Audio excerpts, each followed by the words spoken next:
Bonjour, bonjour, bonsoir. Ça dépendra de l'heure à laquelle vous suivez la vidéo, la famille. J'espère que vous vous portez bien. En tout cas, de mon côté, ça va très bien. Pour ceux ou celles qui ne me connaissent pas, je suis Dani. Ici, sur Dani Officiel TV, on raconte des histoires vraies. On parle d'actualité sur la toile. Alors, si cela t'intéresse, je t'invite à t'abonner et n'oublie pas d'activer la cloche de notification pour ne pas rater toutes nos vidéos qu'on met en ligne. Alors, la famille, je vous raconte une histoire vraie, une histoire digne d'un film de manipulation, surtout de mauvaise foi. Ça se passe au Congo-Brazzaville. Une dame très belle, très posée, financièrement stable. Oui, elle a tout, cette dame, sauf l'amour. Alors, un jour, la dame, dans sa voiture, elle faisait ses courses en ville. Arrivée quelque part en ville, elle voit un vendeur ambulant. La dame c'est une grossiste. Elle livre des choses dans des boutiques, chez des vendeurs, les petits vendeurs au marché et tout. Pour ça, elle a des travailleurs, elle a des gens qui fournissent, qui font des livraisons auprès des petits vendeurs. Alors la dame approche le monsieur, elle a vu le monsieur en train de vendre ses choses, les sopalins et tout, les lotus. Elle appelle le monsieur s'approche de la dame. La dame dit, monsieur, donnez-moi un paquet de sopalins. Monsieur prend le sopalin, remet à la dame prend l'argent, remet au vendeur. Et après, la dame dit au monsieur, moi j'ai besoin des livreurs. J'ai besoin des gens qui pourront me livrer des choses et tout. Je fais des livraisons. Et pour est-ce que vous pouvez passer chez moi pour qu'on en parle? Monsieur a dit non, il n'y a pas de problème. Il n'y a pas de problème. Dites-moi, donnez-moi juste l'adresse et le jour et l'heure que je dois me rendre chez vous. La dame prend la carte de visite, remet au monsieur. Elle part. Le lendemain, le monsieur contacte la dame. La dame l'indique l'endroit, donne l'adresse au monsieur. Le monsieur se rend chez la dame. Arrivé là-bas, elle a commencé à poser les questions au monsieur comme d'habitude, pour qu'elle sache, pour qu'elle connaisse mieux le monsieur. Et après, le monsieur lui raconte son histoire, que mon père, je suis orphelin de père. Bon, est-ce que votre papa est mort? Il était malade? Comment il est mort en fait? Le monsieur a raconté son histoire. Elle raconte toute son histoire à la dame, que je suis le plié de la famille, c'est moi qui m'occupe de ma maman et tout. Mon papa est décédé, j'ai 2 petites sœurs. Mais ma maman, vu qu'on n'a pas de moyens, elle avait décidé de vivre au village avec mes 2 petites sœurs. Ah bon? La dame, en fait, l'histoire l'a touchée. L'histoire a vraiment touché la dame. La dame a décidé d'embaucher tout de suite le monsieur. Elle dit chez le gars, elle dit chez le monsieur, vous vivez où? Le monsieur lui dit, je vis dans un quartier éloigné et tout. Monsieur, la dame dit, non, moi ça m'arrange pas par rapport aux heures des livraisons et tout. Je préfère te chercher un appartement proche de chez moi. Monsieur dit, non, il n'y a pas de souci, madame. Et comment je fais pour... j'ai pas d'argent du loyer pour... La dame dit, non, ne t'en fais pas. Ne t'en fais pas et tout. Je reviens d'abord sur l'histoire de son papa. Elle raconte Pardon, il raconte, monsieur, que son papa était mort. Excusez-moi, il y a un peu de bruit dehors. Le monsieur raconte à la dame que son papa est décédé en prison. On lui avait accusé à tort pour quelque chose qu'il n'avait pas fait et son papa n'avait pas supporté. Il est déjà en prison. Alors,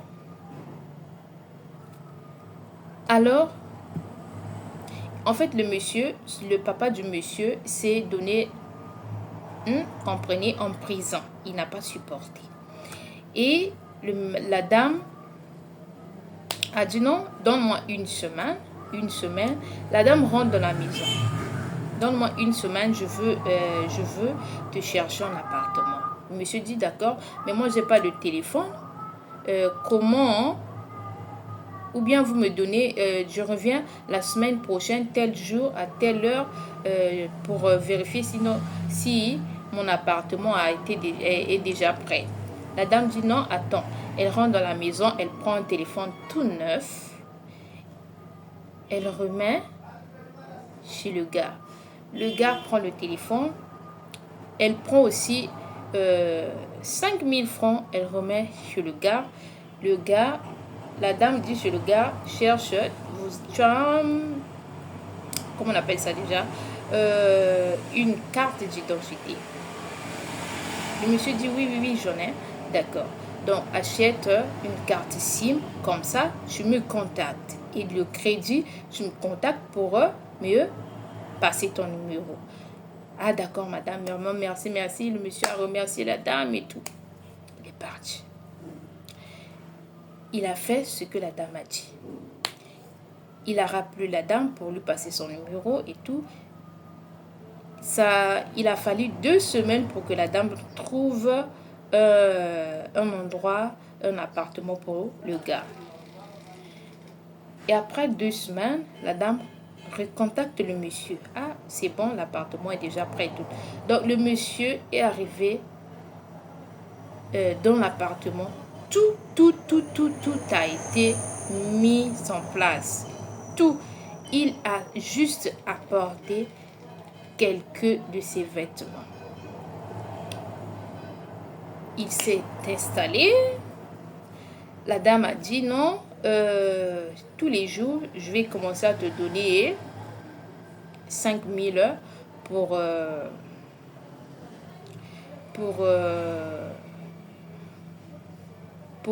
ta nourriture. Ça a bien commencé au début, c'était très bien. Le monsieur se comportait très bien. Il était vraiment reconnaissant pour tout ce que la dame faisait pour lui. En fait, la dame le traitait comme son propre fils. Le monsieur était vraiment content, il a remercié Dieu, il a appelé même sa maman au village, raconté l'histoire et tout. Sa maman était très contente. Sa maman lui dit, moi je n'ai rien à te donner, tout ce que je peux te dire, comporte-toi bien, sois vraiment reconnaissant, ne sois pas malhonnête auprès des gens qui t'aident. Cette dame-là est venue du ciel, c'est Dieu qui l'a envoyée dans ta vie pour t'aider, alors ne la déçois pas. Le gars dit à sa maman, non maman, je me connais, je suis pas du genre à créer des histoires et tout, je vais bien me comporter, ne t'en fais pas. Maman dit, d'accord, surtout n'oublie pas la prière, la seule chose que je peux, le seul chemin moi que je vous montre, que je peux vous montrer, c'est le chemin de Dieu, c'est la prière. Ne vous écartez pas du chemin de Dieu. Le monsieur dit à sa maman, je sais maman, ne t'en fais pas, je veux bien me comporter comme d'habitude. La maman est vraiment assurée, vu qu'elle connaît son fils. En fait, elle n'avait rien à craindre. Une année passée. 2e année, un soir, le monsieur, comme d'habitude, vers les 17h, il faisait les recouvrements auprès des clients. Vers les 17h, il a fait son recouvrement comme d'habitude. Il est revenu chez lui. Il appelle la dame, sa patronne. Ah, madame, j'ai fini et tout. Donc, comment je fais vu que vous n'êtes pas à la maison, je vous remets l'argent demain matin ou bien je vous attends. Parce que là, je suis chez moi. La dame dit, non, non, non, non, moi je rentre tard. Garde l'argent avec toi. Si je ne te contacte pas, si je ne passe pas chez toi pour prendre l'argent, donc tu me ramènes l'argent demain matin. Le monsieur dit, d'accord, madame. Aux environs de 22h, la dame l'appelle.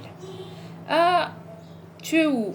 Ah, je suis chez moi, je suis à la maison et tout. D'accord, j'arrive pour prendre l'argent. La dame arrive chez le monsieur. Vu que dans la maison, il y avait juste un géco, une chaise en plastique. Il n'y avait pas de salle d'une salle à manger. Donc la dame, le monsieur, vu que sur la chaise en question, il y avait des choses, il s'est précipité d'enlever les choses pour que sa patronne s'asseye. La patronne est passée directement s'asseoir sur le lit du monsieur. Et le monsieur, ça l'a un peu gêné. Après, la dame commençait à parler, elle a compté, le monsieur a pris l'argent pour remettre à sa patronne. La patronne dit, non, non, non, attends, pourquoi ne te presse pas, je ne suis pas pressée, j'aimerais d'abord qu'on aborde un sujet, ça fait longtemps, j'ai des sentiments pour toi. En fait, la patronne commence à faire des avances à son employé. La dame a cherché à ce que le monsieur a cherché à ce que ce soir-là, qu'il passe en action avec son employé. Le monsieur l'a repoussé. Le monsieur a dit non, moi je veux considérer comme étant ma maman, je ne peux pas faire ça et tout. La dame s'est fâchée. La dame s'est fâchée. Elle dit, quoi? Je suis ta mère? Est-ce que c'est moi qui t'ai mis au monde et tout? Comme ça? Comment tu peux me repousser? Une dame comme moi et tout, j'ai tout. Je vais prendre soin de toi comme d'habitude. Qui paye le loyer, qui paye cet appartement? C'est pas moi. Je ne prends pas soin de toi. Hein? Tu es logé, tu es nourri. Et comme ça. Elle a sorti beaucoup de choses. Le monsieur a dit non madame, je ne peux pas faire ça, je ne suis pas comme ça et tout, je ne vous vois pas comme ça, vous êtes ma patronne et tout, excusez-moi, ne vous fâchez pas. La dame s'est fâchée, elle a pris l'argent même sans compter, elle est partie. Et avant de sortir de l'appartement, la dame dit au monsieur, elle a garant le monsieur, elle dit au monsieur, vu que tu m'as repoussé, je veux te pourrir la vie. Je veux te faire vivre. Donc, le monsieur dit, ah. En fait, le monsieur, ça l'a fait peur. Il a eu peur. Il a dit, ah, mais comment est-ce que la dame l'a vraiment? Moi, je la vois comme ma maman. Je la vois, je la respecte beaucoup. J'ai beaucoup de respect pour elle. Comment est-ce qu'elle peut me demander une chose pareille? Il n'en revenait pas, en fait. Le lendemain matin, elle s'est rendue là où elle prenait les choses pour aller faire la livraison. Il a livré. Il est revenu les après-midi chez lui. Le soir, comme d'habitude, vers les 16h, 17h, il repart auprès des clients pour récolter pour faire le recouvrement. Il a récolté 3 M ce soir-là.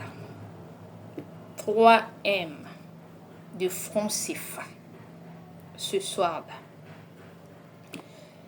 Il appelle sa patronne.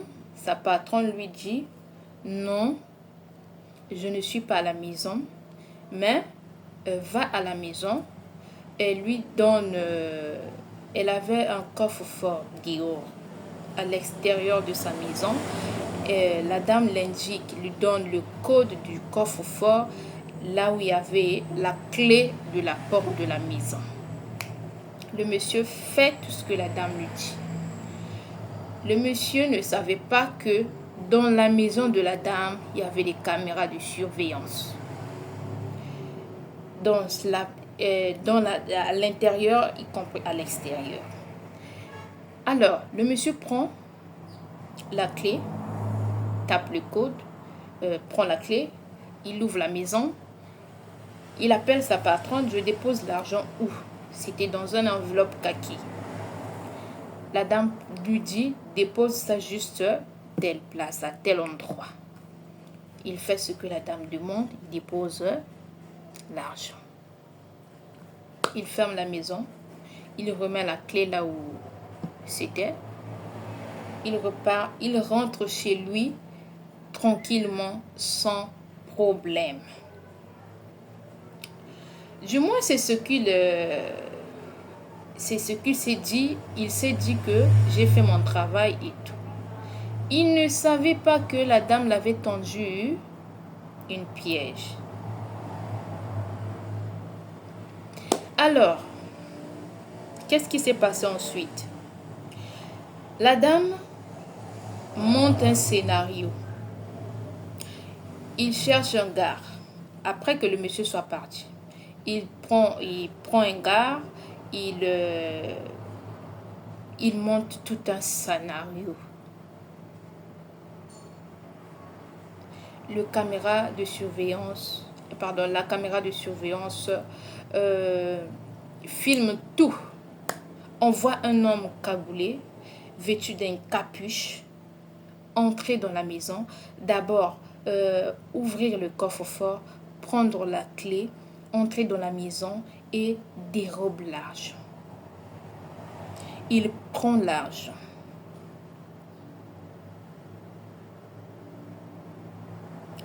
Le lendemain, c'était un dimanche, vu que le dimanche, il ne travaillait pas, le monsieur. Alors, ce même soir-là, à 23h, sa patronne l'appelle. Non, moi je t'ai demandé de mettre l'argent dans la maison et tout. Tu as mis l'argent là où? Parce que je ne vois pas l'enveloppe là où je t'avais indiqué. Là où je t'avais dit de mettre l'argent. Oh non, madame, j'ai mis l'argent là où tu m'as dit de déposer ça. La dame dit, moi je ne vois rien dans cette maison. Il n'y a rien dans la maison. Le monsieur, il s'est senti mal. Il s'est dit, mais comment ça? Comment ça, vous ne trouvez pas l'argent? J'ai mis ça, vous m'avez dit de mettre l'argent à tel endroit. J'ai pris l'enveloppe, je l'ai déposée là où vous m'avez dit de déposer l'enveloppe. Mais comment ça fait-il que l'enveloppe a disparu? Je ne comprends pas. La dame dit en tout cas, moi je ne veux rien savoir, je ne veux rien entendre, je veux juste mon argent. Le monsieur dit, oh, comment ça votre argent? Moi j'ai pas votre argent madame, j'ai déposé l'argent au téléphone, vraiment ça a chauffé. Le monsieur, il n'a même pas fermé l'œil de la nuit. Il est sorti. Le lendemain matin, il s'est rendu chez sa patronne. Il a expliqué à la patronne. Il dit, madame, j'ai fait ceci, j'ai fait tout ce que vous m'avez demandé. J'ai déposé l'argent là où vous m'avez indiqué de déposer l'enveloppe. Mais comment ça fait-il que l'argent est disparu? La dame dit, tu es la seule personne à rentrer dans ma maison. Donc, c'est à toi de me donner l'explication. C'est à toi de m'expliquer où tu as mis mon argent? Donc, il y a une seule explication, tu n'as pas fait ce que je t'ai demandé, tu m'as menti et tout. La dame a commencé à accuser le monsieur du vol. La dame a commencé à accuser le monsieur du vol. Le monsieur n'en revenait pas. Il dit, madame, ça fait presque 2 ans que je travaille pour vous. Je n'ai jamais volé aucun centime, même pas un franc, même pas un 25 francs. Même pas un centime de votre argent, madame. Dieu m'en est témoin. Je ne suis pas un voleur. Je ne suis pas comme ça, madame. J'espère que là où vous êtes consciente. Elle dit, je ne veux rien savoir. Vous n'êtes pas de ma famille. Je ne vous fais pas confiance. Et tout, et tout. Vous êtes arrivé dans ma vie. Donc, vous empruntez le même chemin que votre père. Ça veut dire que vous m'avez dit ce jour-là, votre papa était innocent. Je vois que c'était pas... Donc, elle a sorti beaucoup de choses. Le monsieur a pleuré. Le monsieur a dit, non, madame, pardon. Il s'est même agenouillé. Madame, je n'ai rien volé. Je ne sais pas de quoi vous m'accusez. Je suis innocent. Comme ça. La dame dit, j'ai des preuves. J'ai des preuves. Parce que ce matin, avant que je n'arrive, j'ai vérifié les images de la caméra de surveillance. Je t'ai vu revenir. Je t'ai cagoulé. Je t'ai vu revenir dans ma maison prendre de l'argent. J'ai des preuves. Tout de suite là, je vais porter plainte. On doit t'arrêter. Tu es un voleur. Le monsieur a pleuré. Il s'est agenouillé. La dame rentre dans sa voiture, se rend au poste de police. Elle porte plainte contre son employé. Le monsieur, le lendemain, c'était lundi. C'est un lundi. Le monsieur a été convoqué au poste de police pour faire sa déposition. Il s'est rendu au poste de police, il a expliqué.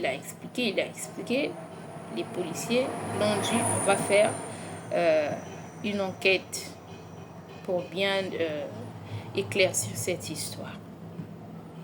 Le monsieur ne dit pas aux policiers que la dame a voulu avoir une relation amoureuse avec lui.